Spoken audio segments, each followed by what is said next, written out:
ബാഡൂരിൽ school bus താഴ്ചയിലേക്ക് മറിഞ്ഞ അപകടമുണ്ടായി. ബസ്സിലുണ്ടായിരുന്ന 2 കുട്ടികളും ഡ്രൈവറും പരിക്കേൽക്കാതെ രക്ഷപ്പെട്ടു. അരുൺ പാറയ്ക്കൽ കാസർഗോഡ് നിന്ന് വരുന്നു വാർത്തകളുമായിട്ട്. അരുൺ, വിശദാംശങ്ങൾ.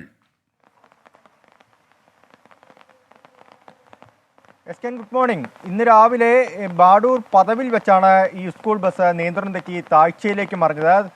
2 കുട്ടികളും ഡ്രൈവറും മാത്രമാണ് ഈ ബസ്സിലുണ്ടായിരുന്നത്. കുനിൽ സ്കൂളിൻ്റെ ബസ്സായിരുന്നു. ഈ ബസ് കുട്ടികളെ എടുക്കുന്നതിന് വേണ്ടി, അതായത് സ്കൂളിലേക്ക് രാവിലെ കുട്ടികളെ എടുക്കുന്നതിന് വേണ്ടി പുറപ്പെട്ടതായിരുന്നു. ആദ്യം 2 കുട്ടികളെ സ്കൂൾ ബസ്സിൽ കയറ്റി, അതിനുശേഷം ഡ്രൈവർ ബസ് എടുത്തപ്പോഴാണ് ബസ് നിയന്ത്രണം തെറ്റിയത്. ബാഡൂർ പദവിൽ വെച്ച ബസ് താഴ്ചയിലേക്ക് മറയുകയായിരുന്നു. ഭാഗ്യത്തിന് ഈ കുട്ടികൾക്കും അതുപോലെ തന്നെ ഡ്രൈവർക്കും പരിക്കേൽക്കാതെ രക്ഷപ്പെട്ടു എന്നുള്ളതാണ്. അത്ഭുതകരമായി മൂവരും രക്ഷപ്പെട്ടു. നാട്ടുകാരെത്തി അപ്പോൾ തന്നെ രക്ഷാപ്രവർത്തനമൊക്കെ നടത്തി. ആർക്കും പരിക്കൊന്നുമില്ല. ഈ ബസ് അവിടെ നിന്ന് കയറ്റാനുള്ള ശ്രമം തുടർന്നുകൊണ്ടിരിക്കുകയാണ്.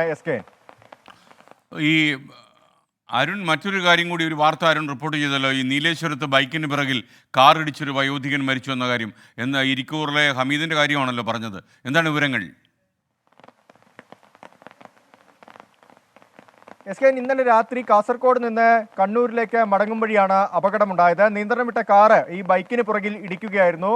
ഇടിയുടെ ആഘാതത്തിൽ ഇരുവരും ബൈക്കിൽ നിന്ന് തെറിച്ചുപോയി. ഹമീദ് മരണപ്പെടുകയായിരുന്നു. മകന് അല്പം സീരിയസ് ആണ്. മകനെ കണ്ണൂരിലെ സ്വകാര്യ ആശുപത്രിയിലാണ് പ്രവേശിപ്പിച്ചിരിക്കുന്നത്. Okay, thank you Arun.